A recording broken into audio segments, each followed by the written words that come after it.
कश्मीर शैव दर्शन के प्रणेता महामहेश्वर अभिनवगुप्त जी द्वारा रचित तंत्रसार का षष्ठम आह्निक, जो स्थान प्रकल्पन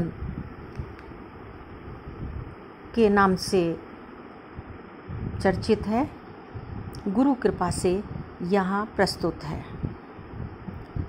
प्राण सर्वव्यापक है और शक्ति का अधिष्ठान है। यह कहीं स्फुट कहीं अस्फुट प्रतीत होता है। प्राण के प्रेरक तत्व हैं प्रभु शक्ति, आत्मशक्ति और यत्न। यह प्राणाचार हृदय से लेकर शक्ति द्वादशांत तक रहता है। इसकी दूरी और समय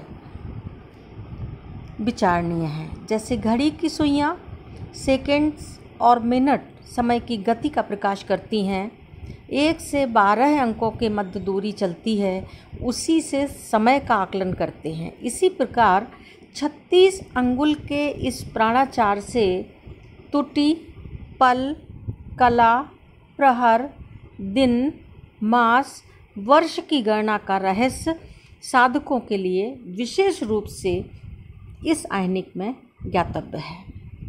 प्राणाचार की इस समता से प्राणी के वीर्य, ओज, बल, स्पंद आदि की सर्व समता का बोध भी हो जाता है।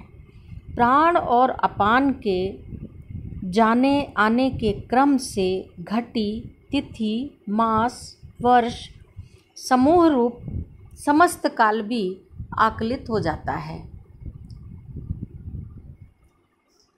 प्राण सूर्य, अपान चंद्र माना जाता है। प्राण का प्रवेश सूर्योदय और निर्गम रात है। उनके अंतिम क्षण के सम्मिलन स्थल संध्या है। संबित भगवती पराशक्ति प्रकाश और विमर्श अथवा अनुत्तर और आनंदमयी है। प्रकाश में दिन और आनंद में रात्रि, यह क्रम सिद्ध है। प्राणाचार में सांस लेना और सांस छोड़ना, यह प्राकृतिक जीवन प्रक्रिया का प्रत्यक्ष प्रतीक है और प्रकृति का रहस्यमय वरदान है। हर प्राणी को, हर जीव जंतु को ये प्राणाचार, जो प्राकृतिक जीवन की प्रक्रिया है, वो वरदान के रूप में मिली हुई है। दिवस और रात्रि प्राणाचार रूप श्वास के 36 अंगुल, अपानचार के 36 अंगुल, यह 72 अंगुल का अहोरात्र 15-15 तुटियों के 2 भागों में विभक्त है। इस प्रकार आपने जाना कि दिन का उदय कैसे होता है और फिर जाना कि मास का उदय किस प्रकार होता है।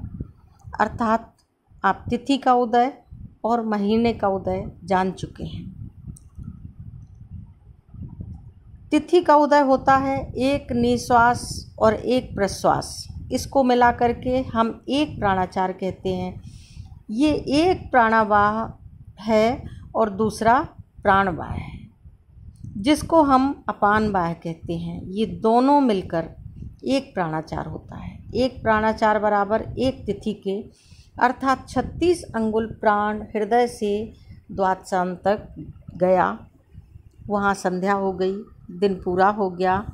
अब वहाँ से यही प्राण अपान के रूप में लौटा 36 अंगुल और हृदय में प्रवेश किया।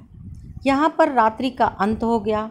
इस प्रकार दिन का अंत और रात्रि का अंत, यह 36 अंगुल और 36 अंगुल बराबर एक तिथि, अर्थात एक में दिन, जो प्राण गया था वो दिन था और जब प्राण लौटा अपान हो गया तो वह रात्रि हो गई।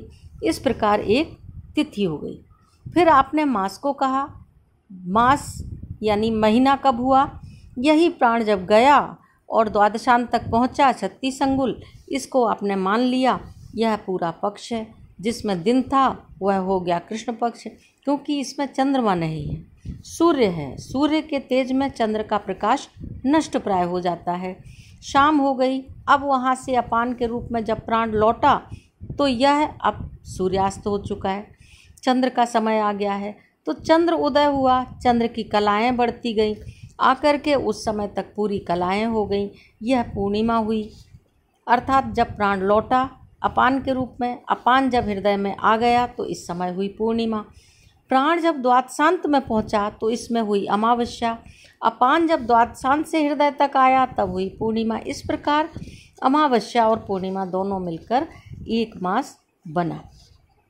अब आप ये जान चुके हैं कि अमावस्या और पूर्णिमा कब होती है। अब आप देखिए, इस प्रकार से अब आप वर्षोदय जानिए। वर्षोदय कैसे होता है?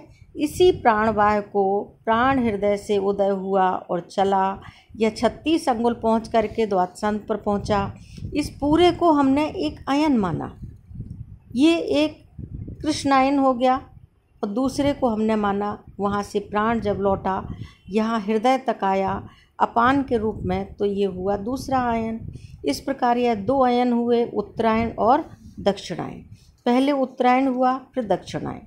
आपने ये माना कि जिस समय प्राण हृदय से उदय हुआ उस समय मकर की संक्रांति होगी, क्योंकि मकर से प्रारंभ होता है अयन।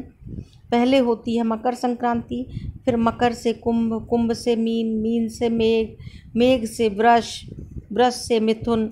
ये 6 संक्रांतियाँ इस प्राणवायु में हो गई, अर्थात प्राण जब हृदय से चला और प्राण जब द्वादशांत तक पहुँचा, इसलिए 6 संक्रांतियाँ। और जब द्वादशांत से प्राण अपान के रूप में वापस लौटा और फिर 6 संक्रांतियाँ, इस प्रकार से पूरा वर्ष हो गया।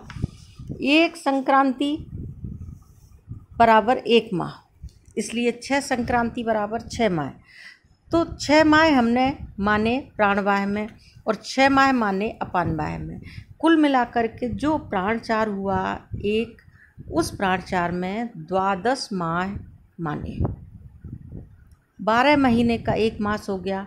अब इसको बारीकी से देखें, 1 माह कितना बड़ा हुआ, नापेंगे क्या इसे? तो आपको पता है 6 अंगुल में 1 माह हो गया, 6 अंगुल में दूसरा माह हो गया, क्योंकि 36 अंगुल है, 6 माह हो गए और 6 अंगुल में 1 माह हुआ।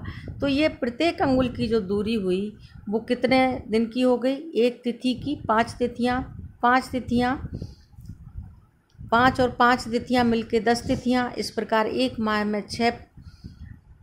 6 को 5 में गुणा करें तो 30, 6 अंगुल है तो 30 तिथियाँ हो गई। 5 और 5 तिथियाँ एक एक अंगुल में, तो 6 पंचे 30 यानी 30 तिथियाँ हुई। यह हुआ परिमाण। इस प्रकार से आप पूरे वर्ष को 360 दिनों को नाप सकते हैं। यह हुआ वर्षोदय। इस वर्षोदय का बहुत महत्व है। अब ये षष्ठ आयनिक का पहला भाग ये संपन्न हुआ। ओम शिव।